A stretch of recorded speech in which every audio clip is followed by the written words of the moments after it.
Jerome Bruner foi um psicólogo norte-americano nascido em 1915 e falecido em 2016. É considerado um dos principais líderes da chamada Revolução Cognitiva, que fez emergir a psicologia cognitiva em meados da década de 1960. As ideias de Bruner influenciaram fortemente os campos da aprendizagem e da educação.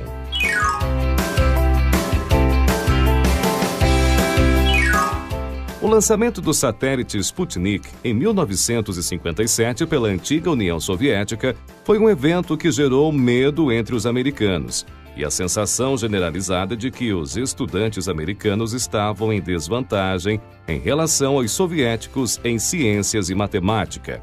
Uma conferência nacional de líderes em várias áreas científicas foi organizado para lidar com esse problema. E entre esses líderes estava Jerome Bruner. Desde o final dos anos de 1950 e por toda a década de 1960, Bruner foi um dos principais nomes do cognitivismo. Ocupou cargos importantes como a presidência da Associação Americana de Psicologia durante o biênio de 1964 e 1965. Escreveu livros que influenciaram fortemente a educação nos Estados Unidos e no resto do mundo.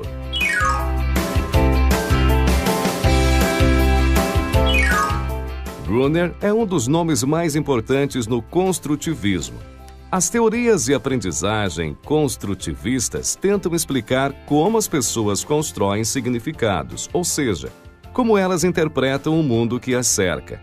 Por isso, os construtivistas consideram que o professor deve se preocupar mais em entender como os seus estudantes pensam, como eles raciocinam, para só depois pensarem em como os conteúdos escolares devem ser ensinados. Adicionalmente, o construtivismo defende que conhecimento e experiência estão fortemente relacionados.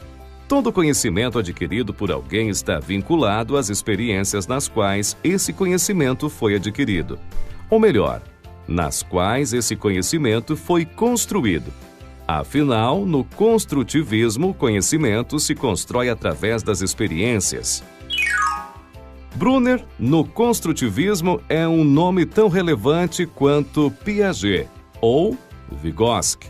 Contudo, Bruner classificou sua própria teoria como uma teoria da instrução ou do ensino, e não uma teoria da aprendizagem. Segundo Bruner, uma teoria da aprendizagem como a de Piaget ou de Vygotsky é descritiva, ou seja, ela descreve como a aprendizagem acontece. Já a teoria de Bruner não é apenas descritiva, e sim prescritiva. Quer dizer, ela vai além e prescreve melhores formas de se ensinar. Por isso, é uma teoria do ensino.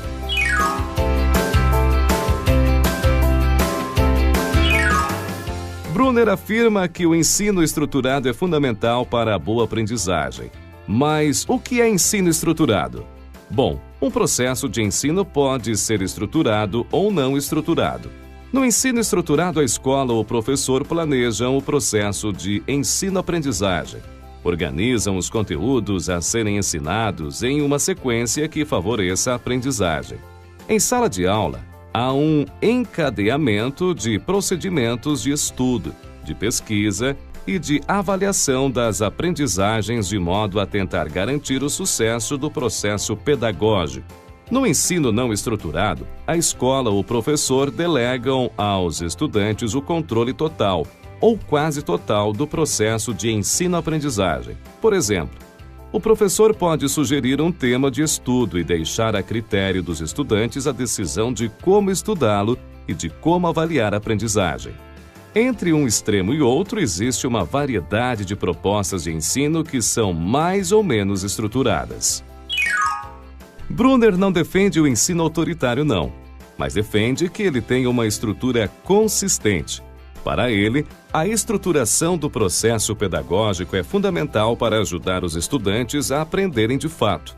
Ele considera importante que o currículo escolar, ou seja, a matriz dos conteúdos de ensino e dos processos educativos, seja bem planejada, organizada em etapas, dividindo os processos de ensino em pequenos passos. Essa estrutura ajuda a aprendizagem a se tornar mais eficiente, mais útil e mais significativa. Para Brunner, a estruturação do ensino deve focar na compreensão dos conceitos centrais de cada assunto. Uma vez compreendidos os conceitos centrais de um tema, o estudante terá mais facilidade em compreender os conceitos secundários. Esse entendimento nos remete à aprendizagem em espiral defendida por Brunner.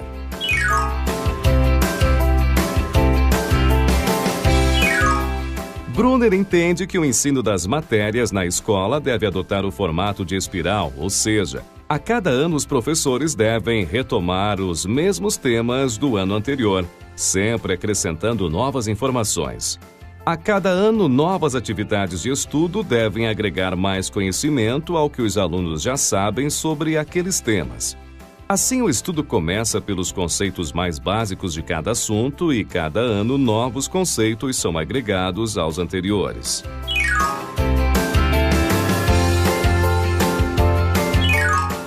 Brunner também defende a aprendizagem por descoberta. Ele acredita que a melhor forma de aprender é sempre a partir da pesquisa ativa, do próprio esforço cognitivo, e não da escuta passiva de uma aula expositiva ou da mera leitura sobre um tema.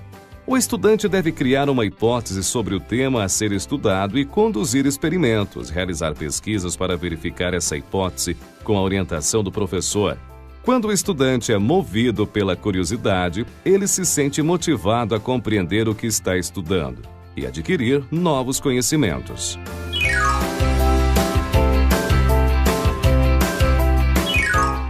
Um dos maiores desafios do professor, na visão de Brunner, é o de apresentar os conteúdos de ensino de maneira que eles possam ser abraçados pelas visões de mundo dos estudantes, ou seja, com sentido e significado, e não como uma coisa a ser decorada.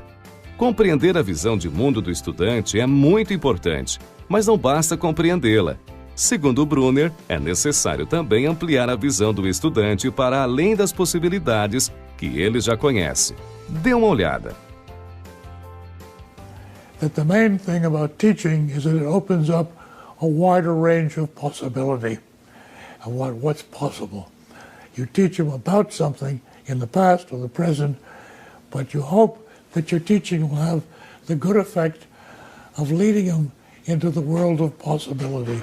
That's where intelligence lies. And it's a risky kind of a business, because the fact of the matter is, when people tell you to ask you about teaching and you say it's about the future, they'll say, oh, but that's too speculative. But that's what teaching should be for, to get you speculating about possibility. We mostly, particularly in the Western world, we like people to stick to the factual, to what goes on now. And I say the main object of teaching and educating is get them to think and share their notions about where this leads, to go beyond the information given. As I think I once titled a book or something like that, yeah. So comes the question, are there rules of education? Yeah, they're pretty general rules of computation, but they should be related to some general domain of knowing, knowledge, and that kind of thing. It should not let you sit where you are. I keep using that expression, going beyond the information given. And that's what it's about. And the way our schools developed in the old-fashioned way was to think that they were the repository of stored knowledge to pass on to new pupils. You can get that better out of a book in some respects, but it's the business of going beyond.